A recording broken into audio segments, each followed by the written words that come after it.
नमस्कार, आपसे मेरा नाम है सुखबीर यादव एडवोकेट और मैं आप सभी के लिए लीगल एडवाइस पर वीडियोस अपलोड करता हूं, जो कि आप सब लोग लाइक करते हैं, पसंद करते हैं, शेयर करते हैं और सब्सक्राइब भी करते हैं। अब तक नहीं किया है तो तुरंत कर लीजिए और इस वीडियो को दूसरे लोगों तक, आपकी फैमिली है, आपका परिवार है, आपके पति है, आपकी पत्नी है, जो भी है उन सभी को जरूर भेजिए।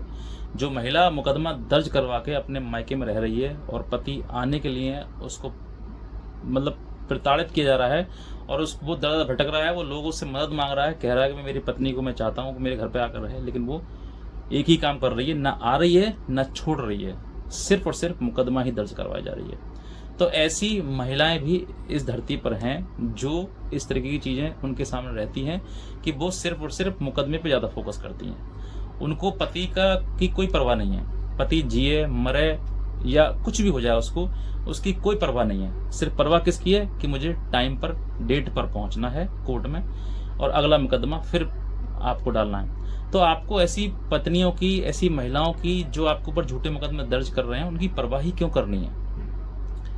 एक नियम बना लीजिए। मैं आपको बताता हूँ, आज एक मूल मंत्र बताता हूँ आपके लिए। जो जितना संघर्ष करेगा वो इंसान उतना ही उठेगा। संघर्ष का मतलब है कि एक हीरो को घिसना, जितना ज्यादा घिसा जाएगा उतनी ज्यादा चमक आएगी।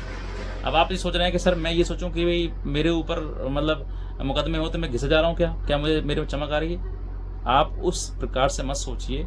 संघर्ष का मतलब ये है कि जब आप सही हैं और आपकी दूसरा जो पार्टनर है वो गलत है और वो गलत के साथ गलत पे गलत किए जा रहा है, तो फिर आपके पास दूसरा ऑप्शन है ही नहीं लड़ने के अलावा।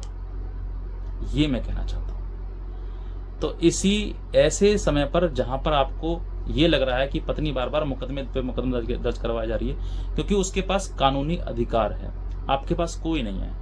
वो 3-4 आप सोच कर देखिए, वो आपके ऊपर दहेज का मुकदमा लगा देगी, आपके ऊपर सेक्शन 12 DB का लगा देगी, घरेलू हिंसा मुकदमा लगा देगी, खर्चे का मुकदमा लगा देगी, आपसे पैसा भी ले लेगी, वो सब कुछ कर लेगी। लेकिन आपके पास एक ही ऑप्शन है कि आप उसको बुलाने की बात करें, सेक्शन 9 का मुकदमा कराएं, बस, और कुछ नहीं है। तो इसी वजह से अगर महिला जो है, वैसे भी तो आप बिना सेक्शन 9 के भी चाह रहे हैं बुलाने के लिए उसको, वो आ ही नहीं रही है, वो तो मुकदमे चला रही है, वो तो घमंड में है। जो महिला घमंड में है या जो महिला के अंदर गुरूर है, जिसको अपने मायके वालों को ज़्यादा वो चढ़ी हुई है, तो फिर आप ये समझ कर देखिए कि वो महिला मायके को ही सब कुछ देगी, तुम्हें कुछ नहीं देगी। तुम्हारे पास आना है तो सिर्फ मुकदमे। मुकदमे, अब पुरुष के पास दो ही ऑप्शन है कि या तो लड़े, डिफेंस करे, या फिर गला घोट के मर जाए, जैसे कि आजकल लोग मर रहे हैं।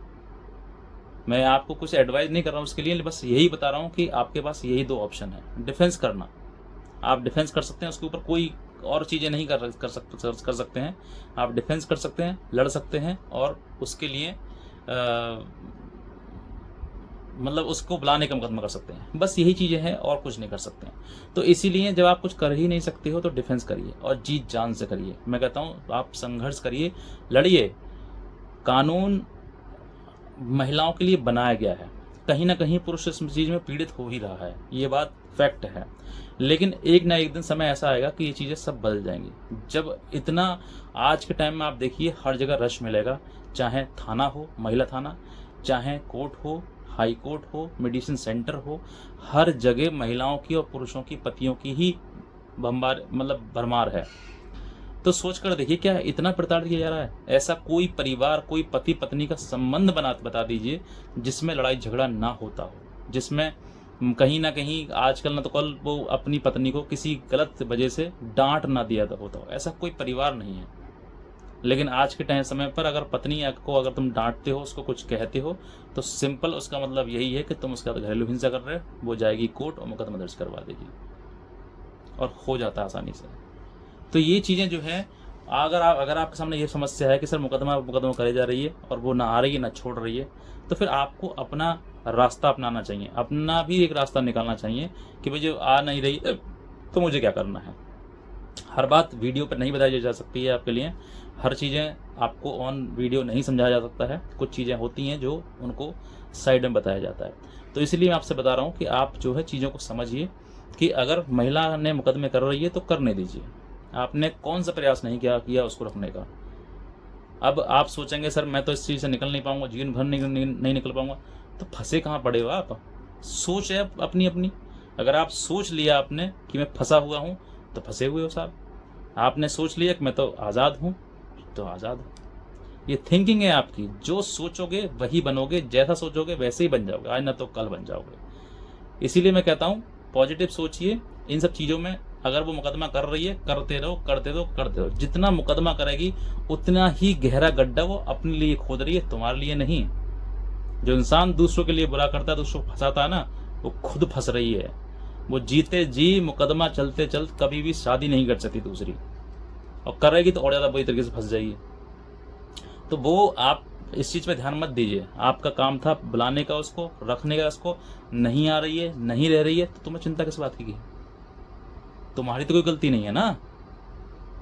अब तुम्हारे जीवन में ही वो है, अकेलापन है, तो फिर जीवन तो अकेलापन कहीं ना कहीं आपको उसी से सहन करना पड़ेगा। और अकेला जीवन जीने की आदत डाल लो। जितना आप अकेला रहोगे उतना ही आप ताकतवर रहोगे। ये नियम है प्रकृति का। आप सोच कर देख लीजिए कि जब अब तक जितने लोगों ने भी अपना मतलब जीवन खत्म किया है पत्नी की वजह से, उन्होंने क्या आज मिला? उनको कुछ नहीं मिला, सिर्फ मृत्यु के अलावा। और उनके बाद उनके परिवार किस तरीके से अपना जीवन यापन कर रहे होंगे? क्या वो मुकदमे खत्म हो गए उसके? वो मुकदमे भी खत्म नहीं होंगे। दहेज का मुकदमा है, पति के नाम है, पति के परिवार वालों को सबके नाम है। पति आज खत्म कर ले अपने आप को, आज सुसाइड कर ले, आज जीवन खत्म कर ले अपना, तो क्या उसके बाद मुकदमा खत्म हो जाएगा? नहीं होगा। वादी जो आपकी पत्नी है वो जब तक चाहेगी तब तक मुकदमा चलाएगी, और जो बच्चे हैं उन लोगों पर मुकदमा चलेगा। फिर मरने से किसी के मुकदमा खत्म नहीं होते हैं। ये नियम छोड़ दो, भूल जाओ ऐसी चीज़ें कि मैं तो अपने आप को खत्म कर लूंगा। आप खत्म अपने आप को नहीं करोगे, आप अपने परिवार को खत्म कर रहे हो। आपके साथ जो जीते जीते जो लोग हैं ना, उनका जीवन खराब कर रहे हो आप। थोड़ा सा स्ट्रांग बनिए, ताकतवर बनिए, मेंटली, फाइनेंशियली और फिजिकली। ये 3 चीज़ें आप अपने आप को संभाल कर रखिए, 100% जीत आपकी होगी। जिस महिला ने आपके ऊपर मुकदमे दर्ज करवा दिए हैं झूठ के मुकदमे, वो झूठ आज ना तो कल खारिज होना ही होना है, समाप्त होना ही होना है। ऐसी कोई फिल्म नहीं बनी जिसका दी एंड ना हो, समझे ना। शुरुआत में जिस तरीके से विलन हीरो को पीट लेता है ना, उसी प्रकार से आप भी अपनी लाइफ के, अपनी फिल्म के एक हीरो हैं। अभी आपके ऊपर मुकदमे हैं, आप पिट रहे हैं। एक समय ऐसा आएगा कि आप विलन को मार के इस फिल्म का दी एंड कर दोगे। तो आपको समझना है कि हमें किस तरीके से अपना जीवन जीना है। आप पॉजिटिव रहिएगा। सब समय आने पर हर चीज़ का निस्तारण होता है, हर चीज़ का निवारण होता है। आज ना तो कल होगा, समय आने पर जरूर होगा। इसीलिए कहता हूँ थोड़ा सा इंतजार कर लीजिए और अपने जीवन को एंजॉयफुल जिए।